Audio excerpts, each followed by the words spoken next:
കൂട്ടുകാരെ, ഇന്ന് നമ്മളൊരു മാമ്പഴ പുളിശ്ശേരിയാണ് തയ്യാറാക്കാൻ പോകുന്നത്. അതിനുവേണ്ടി മാമ്പഴം പഴുത്തതെടുത്തിട്ടുണ്ട്.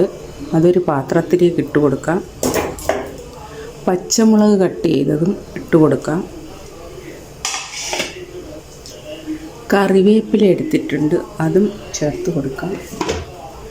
ഒരു സ്പൂൺ മുളക് പൊടി ഇട്ട് കൊടുക്കാം. മഞ്ഞൾപ്പൊടി ഇട്ട് കൊടുക്കാം. ആവശ്യത്തിനുള്ള ഉപ്പിട്ട് കൊടുക്കാം. വെള്ളം ഒഴിച്ചു കൊടുക്കാം.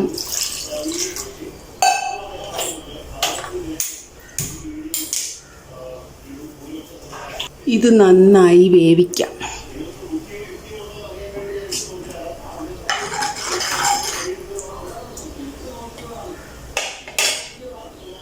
അതിനുശേഷം നമുക്കിതിന് അരപ്പ് തയ്യാറാക്കാൻ ആവശ്യമുള്ള തേങ്ങ എടുക്കാം. അതിലേക്ക് ജീരകം ചേർത്ത് കൊടുക്കാം.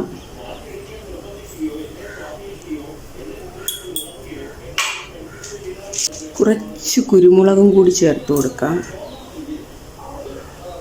കുറച്ച് മഞ്ഞൾപ്പൊടി ചേർത്ത് കൊടുക്കാം. 2-3 അല്ലി ഇല ചേർത്ത് കൊടുക്കാം. വെളുത്തുള്ളി ചേർത്ത് കൊടുക്കാം. ചുമന്നുള്ളിയും ചേർത്ത് കൊടുക്കാം. ഇനി ഇതെല്ലാം കൂടി നന്നായി അരച്ചു കൊണ്ടുവരാം. മാങ്ങ നന്നായി വെന്തിട്ടുണ്ട്. അതിലേക്ക് അരപ്പ് ചേർത്ത് കൊടുക്കാം. അരച്ചു വച്ചിരിക്കുന്ന അരപ്പ് ചേർത്ത് കൊടുക്കാം.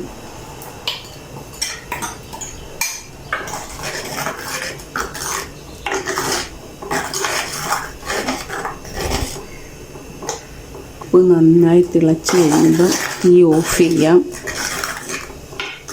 അരപ്പ് നന്നായി തിളച്ചിട്ടുണ്ട്. തീ ഓഫ് ചെയ്യാം.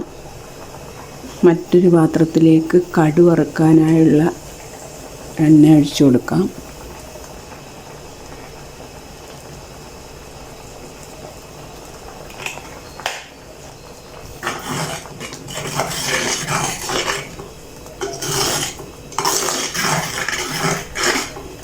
മൺപാത്രമായതിനാൽ ഓഫ് ചെയ്തിട്ടും തിളച്ചുകൊണ്ടിരിക്കുകയാണ് കറി.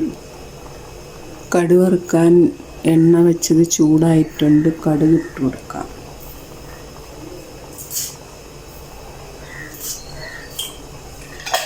ഇതിലേക്ക് കുറച്ച് ഉലുവ പൊടി ഇട്ട് കൊടുക്കാം. കുറച്ച് അരിഞ്ഞ ഉള്ളി ചേർത്ത് കൊടുക്കാം.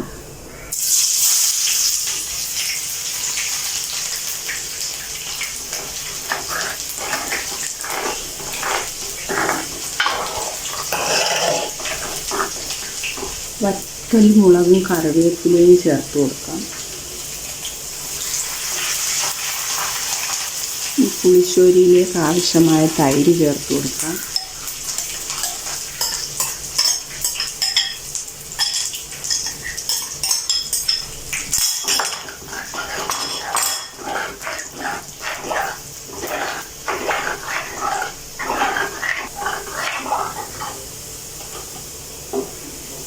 കടുവറുപ്പൊടി ചേർത്ത് കൊടുക്കാം.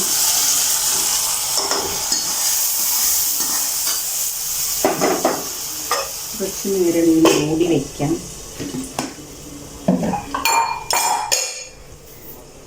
ഒരു 2 സെക്കൻഡ് മൂടി വെച്ചിട്ടെടുത്ത് ഇളക്കി കൊടുക്കാം.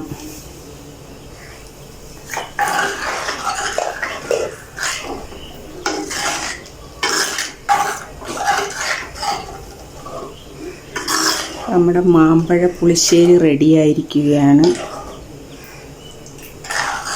ഒരിത്തിരി പഞ്ചസാര കൂടി ചേർത്ത് കൊടുക്കാം. നന്നായി ഇളക്കി പിടിപ്പിക്കാം.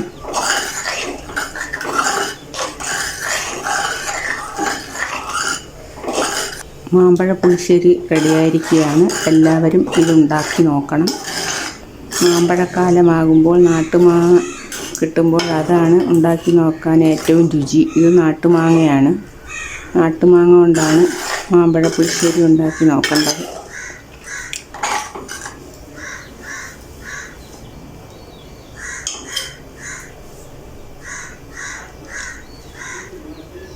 ഓക്കേ. Bye bye.